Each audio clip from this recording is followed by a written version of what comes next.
আসসালামু আলাইকুম, welcome to Ayans cooking. আশা করি এই তীব্র গরমে আপনারা সবাই অনেক ভালো আছেন। পাকা আমের এই ভরা মৌসুমে আমের রাজকীয় স্বাদ মুখে ধরে রাখতে এবং এই প্রচণ্ড গরমে শরীর ও মনে একটু প্রশান্তি এনে দিতে আজ আমি আপনাদের জন্য নিয়ে এসেছি অসাধারণ এক রেসিপি। আজ আমি তৈরি করব বাচ্চা থেকে বড় সবার প্রিয় ম্যাঙ্গো ডিলাইট ডেজার্ট। যে কোনো অতিথি আপ্যায়ন কিংবা স্পেশাল কোনো উপলক্ষে ডেজার্ট হিসাবে টেবিলে এটি রাখলে সবাই জাস্ট মুগ্ধ হয়ে যাবে। রান্নার মাঝে কোনো ভুল ত্রুটি হলে অবশ্যই শুরুতে তা ক্ষমা সুন্দর দৃষ্টিতে দেখার অনুরোধ রইল। চলুন তাহলে কথা না বাড়িয়ে ঝটপট এই মজাদার রেসিপিটির মূল প্রিপারেশনে চলে যাই। এই অসাধারণ ডেজার্টটি তৈরির জন্য এখানে আমি কিছু তাজা পাকা আম নিয়ে নিয়েছি। এই পাকা আমগুলোকে এখন আমি প্রথমে একটি ছুরির সাহায্যে খুব ভালো করে চামড়াটা চুলে নিব।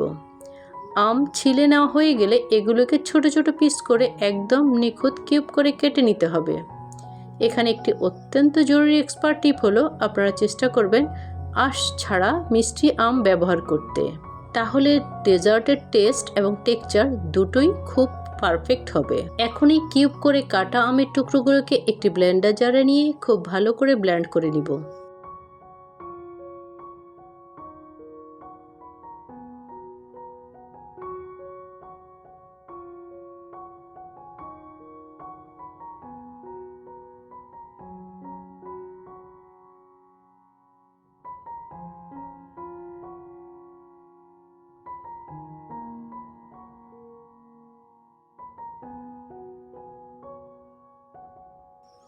এই যে দেখুন, কোনো রকম পানি ছাড়াই আমার একদম স্মুথ এবং ঘন আমের পিউরি রেডি হয়ে গেছে। চলে যাচ্ছি পরবর্তী ধাপে, যেখানে আমি ডেজার্টের মূল বেস তৈরি করব। চুলায় একটি প্যান বসিয়ে আমি এতে দিয়ে দিচ্ছি 1 কেজি তরল দুধ। এই দুধটাকে জাল দিয়ে আমাদের বেশ ঘন করে নিতে হবে। তবে এখানে একটি বিশেষ বিষয় খেয়াল রাখতে হবে, দুধ জাল দেওয়ার সময় যেন দুধে কোনোভাবেই সর না জমে, তাই দুধের আঁচ মাঝারি রেখে অনবরত নাড়তে হবে। দুধে সর জমে গেলে ডেজার্টের সিল্কি ভাবটা নষ্ট হয়ে যাবে, মুখে দানা দানা লাগবে। এভাবে অনবরত নেড়ে চেড়ে 4 কাপ দুধকে জাল দিয়ে 3 কাপ করে নিতে হবে। দুধটা যখন কিছুটা কমে আসবে তখন অন্য একটি ছোট বাটিতে উঁচু করে 2 চামচ গুঁড়ো দুধের সাথে হাফ কাপ কর্নফ্লাওয়ার মিক্স করে নিচ্ছি। পানি দিয়ে খুব ভালো করে এই মিশ্রণটা গুলিয়ে নিয়ে এরপর ফুটন্ত দুধের মধ্যে আস্তে আস্তে ঢেলে দিতে হবে।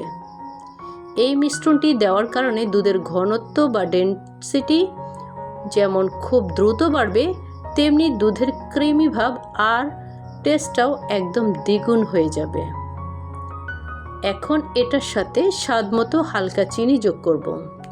যেহেতু আমরা পরবর্তীতে আরও কিছু মিষ্টি উপকরণ ব্যবহার করব, তাই চিনিটা এখানে একটু বুঝে শুনে কম দেওয়াই ভালো। চিনি গলে দুধে পারফেক্ট বলক চলে আসলে চুলা থেকে নামিয়ে এটাকে প্রথমে রুম টেম্পারেচারে এনে তারপর ফ্রিজে রেখে একদম ঠান্ডা করে নিতে হবে। এই যে দেখুন, আমি দুধের মিশ্রণটিকে ফ্রিজ থেকে একদম ঠান্ডা করে নিয়ে এসেছি। এই ডেজার্টটি পারফেক্টলি সেট করার জন্য দুধ পুরোপুরি চিল হওয়া খুবই জরুরি। এখন এই মিশ্রণটিকে আরও বেশি ঘন ও রিচ করার জন্য এটার সাথে আমি আরও কিছুটা গুঁড়ো দুধ যোগ করব এবং একই সাথে যোগ করব 1 কাপ কনডেন্স মিল্ক। এখানে আমি আমার নিজের বাসায় তৈরি করা হোমমেড কনডেন্স মিল্ক ব্যবহার করেছি। আপনারা চাইলে বাজারের কনডেন্স মিল্ক ব্যবহার করতে পারেন, তবে ঘরে তৈরি জিনিসের স্বাদ সবসময় সেরা হয়। এখন একটা হ্যান্ড উইক্স দিয়ে খুব ভালো করে এটাকে মিশিয়ে নিব, যেন ভেতরে কোনো ধরনের দলা পেকে না থাকে। এবার আমাদের ক্রিমের লেয়ার তৈরির পালা, যার জন্য এখানে আমি একটা বড় বোল নিয়ে নিয়েছি এবং এতে দিয়ে দিচ্ছি 1 কাপ একদম ঠান্ডা হুইপ ক্রিম। এখন একটি ইলেকট্রিক বিটার দিয়ে এটাকে খুব ভালো করে বিট করে একদম ফোমি করে নেব। এখানে একটি গুরুত্বপূর্ণ বিষয় মনে রাখতে হবে, ক্রিমটা মিডিয়াম স্পিডে প্রায় 4 থেকে 5 মিনিট বিট করতে হবে, যতক্ষণ না এটি একদম স্টিফ পিক্স বা শক্ত ঘন হয়ে আসে। যদি ভালো করে বিট করা না হয় তবে ডেজার্টের লেয়ারগুলো একটার সাথে আরেকটি মিক্স হয়ে যাবে এবং এর ফাইনাল লুক নষ্ট হয়ে যাবে। এই যে দেখুন, আমার ক্রিম বিট করা একদম শেষ। এখন ডেকোরেশনের সুবিধার্থে এখান থেকে আমি মেপে 1 কাপ সাদা ক্রিম আলাদা একটা বাটিতে উঠিয়ে সাইডে রেখে দিব।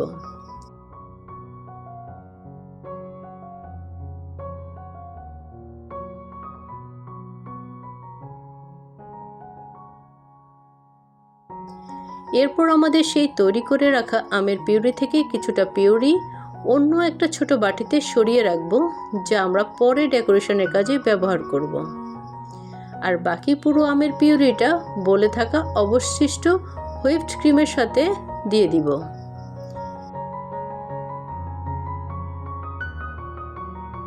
এখন খুব আলতো হাতে ফোল্ডিং মেথডে ক্রিমের সাথে আমের পিউরিটা মিশিয়ে নিতে হবে।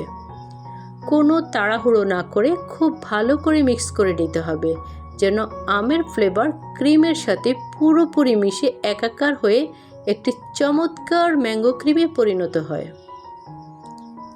এখন আমি ডেজার্টটা সেট করার এবং সুন্দরভাবে পরিবেশন করার জন্য এরকম 4 কোণা একটি কাচের পাত্র নিয়ে নিয়েছি। এখন এর মধ্যে প্রথম লেয়ার হিসেবে দিয়ে দিচ্ছি টোস্ট বিস্কিট। এখানে আমি বড় বড় 3টা টোস্ট বিস্কিট সুন্দর করে নিচে বিছিয়ে দিচ্ছি। আপনারা চাইলে অন্য বিস্কিটও ব্যবহার করতে পারবেন, তবে টোস্ট বিস্কিট দিলে মিষ্টির ব্যালেন্সটা চমৎকার হয়।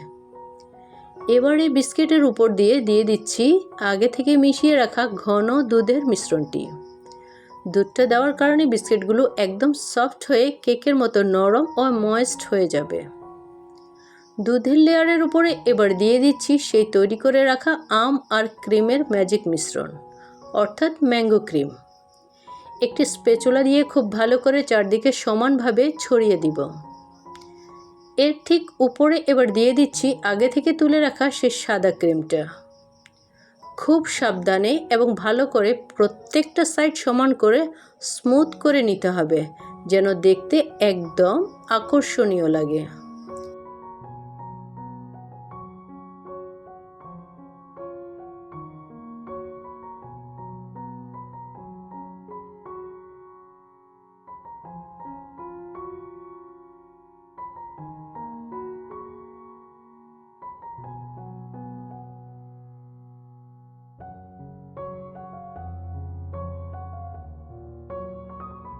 এরপর ডেজার্টের সৌন্দর্য আরও বাড়িয়ে তোলার জন্য উপরে সেই বাকি থাকা ম্যাঙ্গো পিউরিটা চামচ দিয়ে হালকা হালকা করে ড্রপ আকারে দিয়ে একটি টুথপিক দিয়ে টেনে চমৎকার একটি ডিজাইন করে নিব।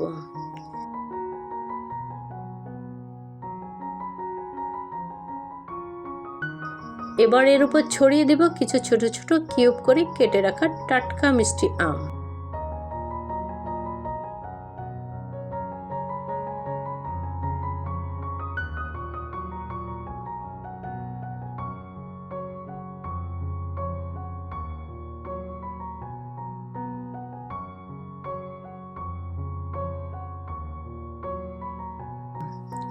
কালারফুল একটা লুক আনার জন্য এর উপর দিয়ে দিয়েছি কিছু লাল ড্রাগন ফলের টুকরো, যা ডেজার্টটিকে দেখতে ভীষণ রিফ্রেশিং একটা ভাইব দিবে। তারপর মাঝখানে একটা পুদিনা পাতা দিয়ে খুব সুন্দরভাবে সাজিয়ে নিলেই তৈরি হয়ে যাবে আমাদের সেই অসাধারণ এবং চোখ জোড়ানো রাজকীয় ডেজার্টটি। পাকা আমের সিজন শেষ হওয়ার আগেই তীব্র গরমের স্বস্তি পেতে আপনারা ঘরেই এরকম প্রশান্তি দেওয়া একটি ডেজার্ট অনায়াসে বানিয়ে নিতে পারেন। এখন আমি এই পাত্রটিকে প্রায় 5 থেকে 6 ঘন্টার জন্য ফ্রিজে একদম সেট হতে রেখে দিব, যাতে সবগুলো লেয়ার পারফেক্টলি সেট হয়ে যায়। এই যে দেখুন, দীর্ঘ 5 থেকে 6 ঘন্টা ফ্রিজে রাখার পরে আমি আবারও ফিরে এলাম। ডেজার্টটি এখন একদমই ঠান্ডা ঠান্ডা এবং পারফেক্টলি সেট হয়ে গিয়েছে। এখন আমি আপনাদেরকে একটা পিস কেটে দেখাচ্ছি যে এটার ভেতরের লেয়ারগুলো কতটা নিখুঁত হয়েছে। মাশাআল্লাহ, দেখুন দেখতে কতটা সুন্দর এবং লোভনীয় হয়েছে। এখন আমি একটি সুন্দর প্লেটে উঠিয়ে নিচ্ছি। এই ডেজার্টটি দেখতে যেমন সুন্দর ও চোখ জোড়ানো, তীব্র গরমে মুখে দিলে এটি তেমনি কলিজার ঠান্ডা করা প্রশান্তিদায়ক এবং ভীষণ মজাদার একটা টেস্টি অনুভূতি দেয়। আপনারা চাইলেই এই তীব্র গরমে মন ভালো করতে এটা ঝটপট বানিয়ে খেতে পারেন, অথবা যে কোনো উৎসবের আমেজে এটি বানিয়ে ফ্রিজে রেখে মেহমানদের ঠান্ডা ঠান্ডা পরিবেশন করতে পারেন। আজকের এই চমৎকার রেসিপিটি আপনাদের কেমন লাগলো তা অবশ্যই আমাকে জানাবেন। ভিডিওটি ভালো লাগলে লাইক দিতে ভুলবেন না এবং ফ্রেন্ডস ও ফ্যামিলির সাথে অবশ্যই শেয়ার করবেন। আপনাদের এক একটি লাইক এবং সুন্দর সুন্দর কমেন্ট আমাকে নতুন নতুন রেসিপি তৈরি করতে অনেক বেশি অনুপ্রেরণা যোগায়। যারা এখনও আমার চ্যানেলটি সাবস্ক্রাইব করেনি তারা প্লিজ ঝটপট আয়ান্স কুকিং চ্যানেলটি সাবস্ক্রাইব করে পাশে থাকা বেল আইকনটি প্রেস করে রাখুন, যাতে আমার পরবর্তী সব ইউনিক রেসিপির নোটিফিকেশন সবার আগে আপনার কাছে পৌঁছে যায়। সম্পূর্ণ ভিডিওটি ধৈর্য সহকারে দেখার জন্য আপনাদের সবাইকে অসংখ্য ধন্যবাদ। সবাই অনেক বেশি ভালো থাকবেন, সুস্থ থাকবেন এবং আমার চ্যানেলের সাথেই থাকবেন। আজ এই পর্যন্তই। ওকে, আল্লাহ হাফেজ।